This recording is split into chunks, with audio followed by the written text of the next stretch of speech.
Hey, all you wonderful, intelligent, beautiful people out there. It's your friendly neighborhood Victor here.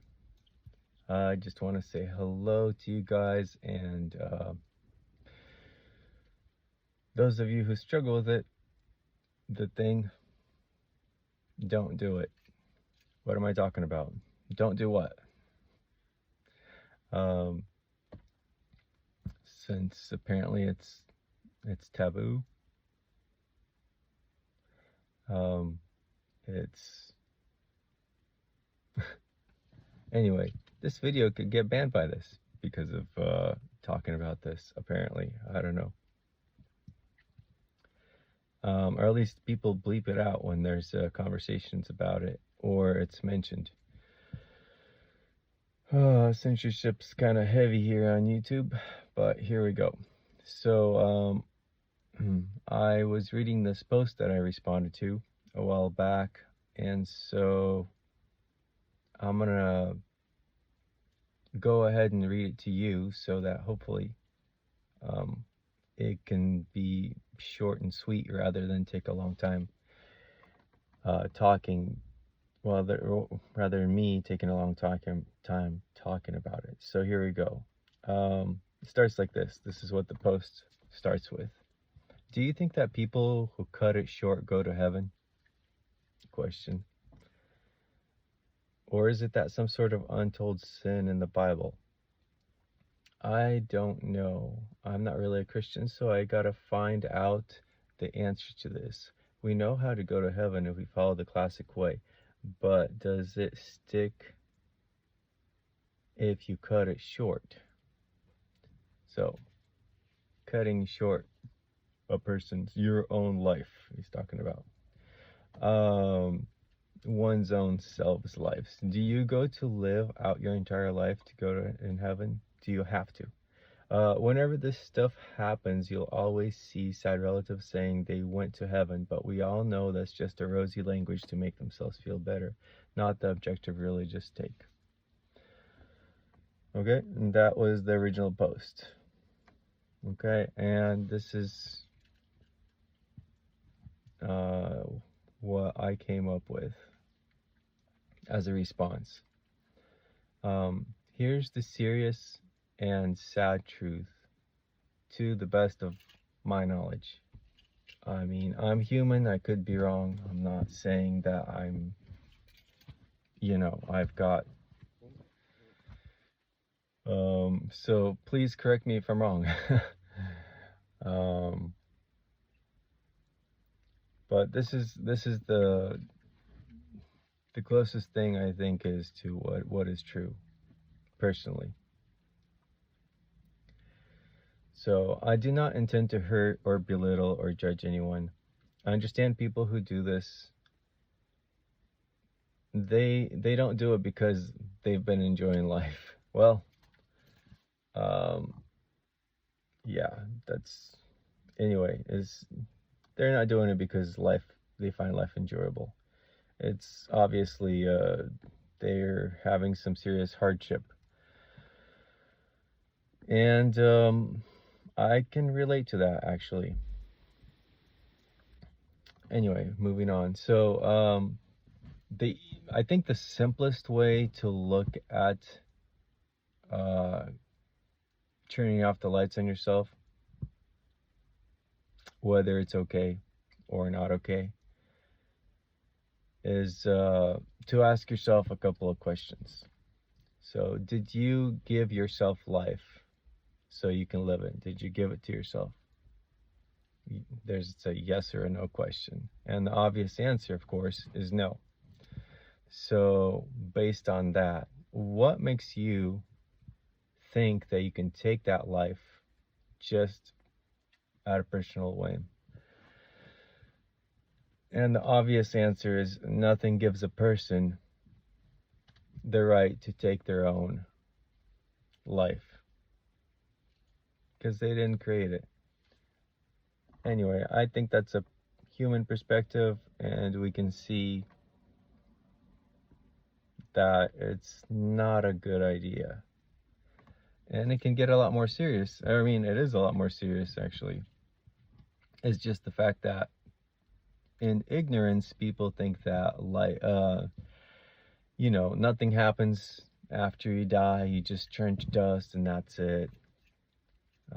People think that. People believe that. But I think they're mistaken. I'm pretty sure they're mistaken.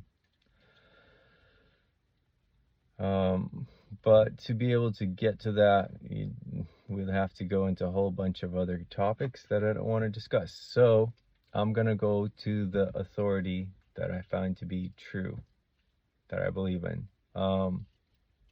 Science can't answer you, doesn't have answers to what happens after a person dies, to their consciousness, what happens. Because science can only deal with what is physical, the physical world. And there's a whole bunch of axioms and premises science requires to be able to work. For example, a person has to believe that their mind and rationality works in a constructive way. It's not, their mind and thoughts are not chaotic. They have to believe there's some sort of structure to it, and there's reason and logic, and the universe is consistent, and it's not chaotic and random, because science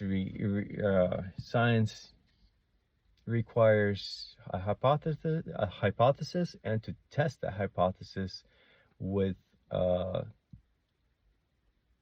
with a test, and to be able to repeat that test multiple times to see if the results are the same or not. Anyway, so you can't find out what's behind the curtain of death, basically, when people go to sleep. You don't know that through science. It's impossible. There's many things science cannot answer. This is just one of them. Back to the thing. So let's go to the authority. The Bible, God's word. God's word. It's inspired by God, written by humans. Believe it or not, if you're here, then that's a good thing, I think. And if you've got thoughts crossing your mind about that thing, about turning off the right side of yourself, once again, I think it's a bad idea. So let's see. What does the Bible say? Man is made in the image and the likeness of God. So there's many things you can go into to talk about that, to think about that. In this particular matter, this is what I wrote, which means, to my understanding, humans become an eternal being from conception. That's to say the least. There's obviously much more to the idea, and to try and understand it means to try and understand what it means to be in the image and likeness of God. Anyway, there's much more to it than that, but human beings are eternal. We do live. We do have some sort of something that does not die anymore, even though the physical body can die. Let's see, moving forward. In the Old Testament, we are taught through multiple passages that murder is a sin, and justice for it means that the life of the murderer is forfeit. So if a person kills another innocent person, their life is forfeit. That's murder, and God hates that, and people shouldn't be doing that. For example, whoever sheds human blood, by humans shall their blood be shed, for in the image of God has God made mankind. That's Genesis 6:9. That's the very first book of the Bible. And there's more passages in the Bible that basically talk about this too. The New Testament has a higher level of morality than the Old Testament, because, for example, Jesus said, you have heard that it was said in the old, you shall not murder. Whoever murders will be in danger of judgment. But I say to you that whoever is angry with his brother without a cause shall be in danger of judgment. And whoever says to his brother, Raka, shall he be in danger of counsel. But whoever says, you fool, shall be in danger of hellfire. So,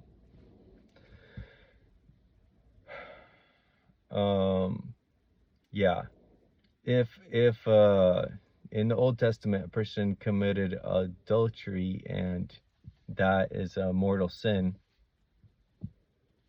in the New Testament Jesus says whoever looks at a woman with lust has committed adultery in his heart. So it's all the subject, the sin has already been committed, even though the in the heart, in the imagination and mind of the person,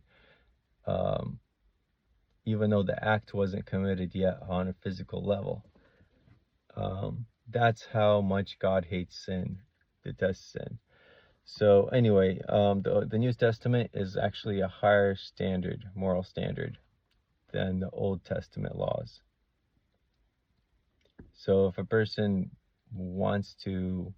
is thinking about killing somebody, or hates them so much, or calls them bad names, it's already a big problem, a red flag. That's what Jesus says.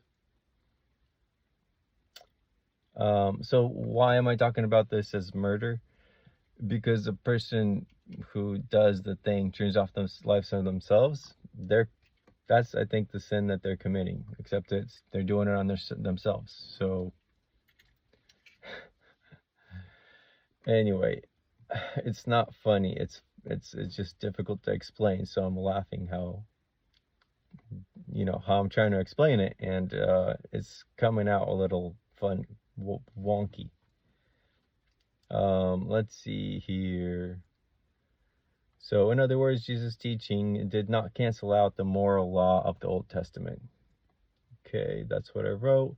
If we look at the examples in the Bible about people who ended their own existence, we can see they were not righteous or in good standing before God. They were doing some bad things, and then they decided to turn off the lights on themselves.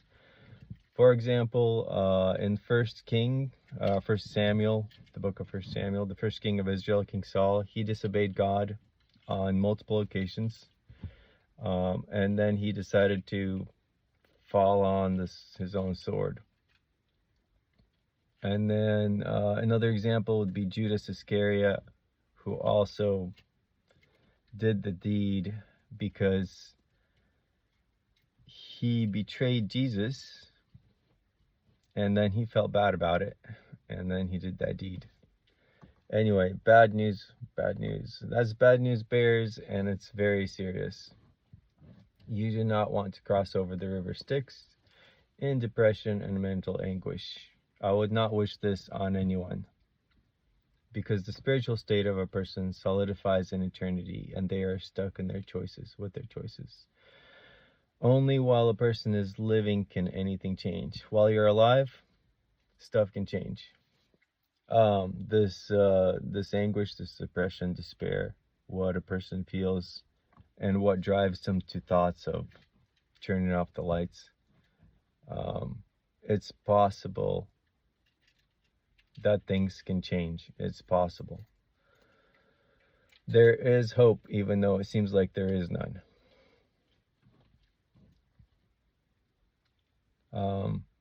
Basically, you're being lied to. You're being lied to, and there is a dark force that's standing behind it in the spirit world, and that's saying, yeah, you need to turn off the lights. So you're kind of, there's a battle going on, a battle for your life, for your soul. So, is there any hope? Is there any good news? Yes, there is.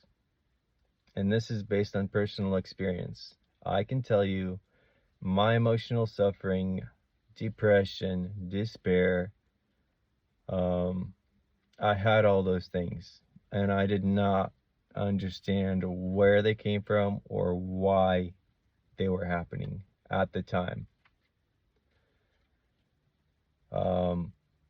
But I have come to learn and to understand that it is caused by my sinful lifestyle and by my distrust and my disobedience to God. I mean, you could laugh at me all you want, but I've struggled with this for years and years, and yeah, I've struggled with this for years and years, and with only God's help and the fact that God is faithful, have I gotten anywhere close to understanding what's been going on. It's possible to suffer here on earth for a little while to learn not to sin, so that I wouldn't have to suffer with the devil in the lake of fire in eternity. So that's only God's grace and mercy on my life, that I'm here today, that I'm alive today, that I'm not in a wheelchair today.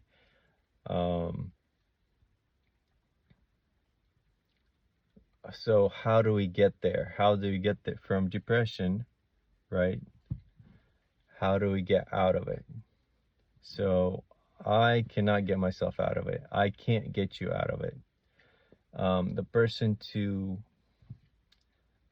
People have taken drugs, but the problem is then they're on drugs all their life so they can feel better. Maybe some people need that, I can't tell you what to do. I can't give you advice. This is not professional advice. This is just information based on personal experience, and perhaps I'm hoping that maybe it'll help even just one person, and I'll be happy even if it helps one person. But what does this require? This requires acknowledgement. There is truth. Truth is not relative. My truth, your truth, it's not relative. Acknowledgement of truth and searching for truth, for what is true and real and in this world. This requires the person to start searching for the truth and for God. I'm pretty solid on the idea that if you start searching for those things, whatever your goals, motives, if you start to search for what is true, and try to, cut off all the lies, something's gonna change. You're gonna start to learn and understand things better, and what you should do. So this has been a process in my life for many, many years, and I really hope to perhaps somehow, may help you so that you're not stuck in the same place I was for many, many years. Jesus came to save the lost and heal the sick and heal people's hearts, if only they come to him. So do not delay, because you don't know what will happen tomorrow. So that was my post, plus I added some commentary to it to try to explain it a little better. Somebody else actually decided to reply to my post on this, and so what they said is they had a question. So if someone is suffering, it means the person is sinful. One is sinful. That's what I'm suggesting. Question mark, I'm suggesting. And apparently they were talking about something else. So if one is suffering, one is sinful, question mark. That's what you're suggesting. Okay. Wow, I've been talking for 20 minutes. You know what? We'll stop right there and post this video. If you're having a hard time, don't quit. Keep trying. I would call out to God. I would call out to Jesus. He's that guy that helps, and don't quit calling.